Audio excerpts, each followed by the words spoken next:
Hi guys, എല്ലാവർക്കും career win അക്കാദമിയിലേക്ക് സ്വാഗതം.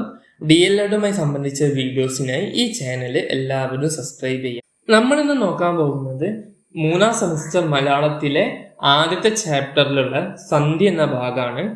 അപ്പോൾ നമുക്ക് സന്ധി എന്താന്ന് നോക്കാം. സന്ധി എന്ന വാക്കിന് ചേർച്ച എന്നാണ് അർത്ഥം വരുന്നത്.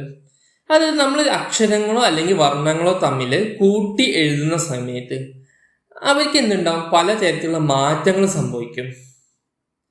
ഈ സന്ധികൾ 4 വിധമുണ്ട്. 1 ലോപസന്ധി, 2 ആഗമസന്ധി, 3 ദ്വിത്വസന്ധി, 4 ആദേശസന്ധി.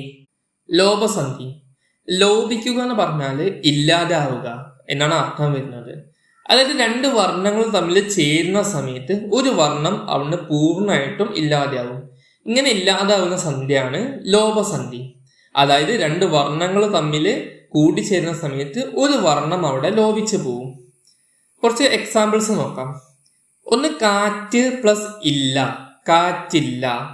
അവിടെ കാറ്റ് എന്നുള്ള പദത്തിലെ ചന്ദ്രകല ലോപിച്ചു പോവും. അതേപോലെ തന്നെ തണുപ്പ് പ്ലസ് ഉണ്ട്, തണുപ്പുണ്ട്. ഇവിടെയും ഈ തണുപ്പ് എന്നുള്ള പദത്തിലെ ചന്ദ്രകലയാണ് ലോപിക്കുന്നത്. അടുത്ത കണ്ടു പ്ലസ് ഇല്ല, കണ്ടില്ല. ഇവിടെ കണ്ടു എന്നുള്ളതിന്റെ ഉകാരാണ് ലോപിച്ചു പോണത്. ആഗമസന്ധി, ആഗമം എന്ന് പറഞ്ഞാല് പുതിയത് വരിക. അതായത് 2 വർണ്ണങ്ങൾ തമ്മിൽ ചേരുന്ന സമയത്ത് ഒരു പുതിയ വർണ്ണം അവിടെ കൂടുതലായിട്ടുണ്ടെയും കടന്നു വരും. ഇങ്ങനെ കടന്നു വരുന്ന സന്ധിയാണ് ആഗമസന്ധി. അതായത് 2 വർണ്ണങ്ങൾ തമ്മിൽ ചേരുന്ന സമയത്ത് ഒരു പുതിയ വർണ്ണം കൂടി എന്തെയും ആഗമിക്കും. നമുക്ക് ഉദാഹരണങ്ങൾ നോക്കാം. 1 തിരു പ്ലസ് ഓണം, തിരുവോണം. അവിടെ വ് എന്ന വർണ്ണം പുതിയതായിട്ട് എന്ത് ചെയ്തു, ആഗമിച്ചു. അടുത്ത മല പ്ലസ് ആളം, മലയാളം. ഇവിടെ യാ എന്നുള്ള വർണ്ണാണ് പുതിയതായിട്ട് ആഗമിക്കുന്നത്. കൈ പ്ലസ് ഒപ്പ്, കൈയൊപ്പ്. ഇവിടെയും യകാരം അല്ലെങ്കിൽ യാ എന്നുള്ള വർണ്ണാണ് ആഗമിക്കുന്നത്. അടുത്തതാണ് ദ്വിത്വസന്ധി.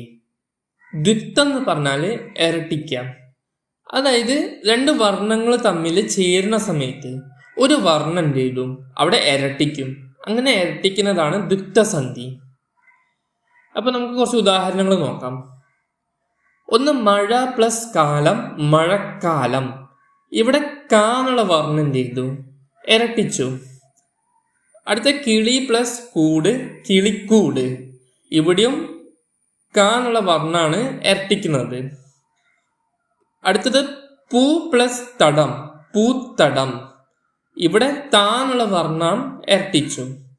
അടുത്ത പച്ച പ്ലസ് കുതിര, പച്ചക്കുതിര. ഇവിടെയും കാ എന്നുള്ള വർണ്ണാണ് ഇരട്ടിക്കുന്നത്. ആദേശസന്ധി, ആദേശം ചെയ്യാന്ന് പറഞ്ഞാല് 1 പോയിട്ട് ആ സ്ഥാനത്തേക്ക് എന്ത് ചെയ്യുക, മറ്റൊന്ന് കടന്നു വരിക. അതായത് 2 വർണ്ണങ്ങൾ തമ്മിൽ കൂടിച്ചേരുന്ന സമയത്ത് ഒരു വർണ്ണം പോയിട്ട് അതിന്റെ സ്ഥാനത്ത് വേറൊരു പുതിയ വർണ്ണം വരും. അങ്ങനെ വരുന്നതാണ് ആദേശസന്ധി. നമുക്ക് എക്സാമ്പിൾസ് നോക്കാം. വിൺ പ്ലസ് തലം, വിണ്ടലം. ഇവിടെ തികാരം മാറിയിട്ട് അല്ലെങ്കിൽ ട് എന്നുള്ള വർണ്ണം മാറിയിട്ട് ട് എന്നുള്ള വർണ്ണാണ് കടന്നു പോകുന്നത്. നെൽ പ്ലസ് മണി, നെന്മണി. ഇവിടെ ഇൽ എന്നുള്ള വർണ്ണം മാറിയിട്ട് ഇൻ എന്നുള്ള വർണ്ണം വന്നു. അടുത്ത ചെം പ്ലസ് താമര, ചെന്താമര. ഇവിടെ മ എന്നുള്ള വർണ്ണം മാറിയിട്ട് ന് എന്നുള്ള വർണ്ണം കടന്നു വന്നു. അപ്പൊ ഇത്രയും നമുക്ക് വർണ്ണങ്ങളെ കുറിച്ച് പറയാനുള്ളൂ. Thank you.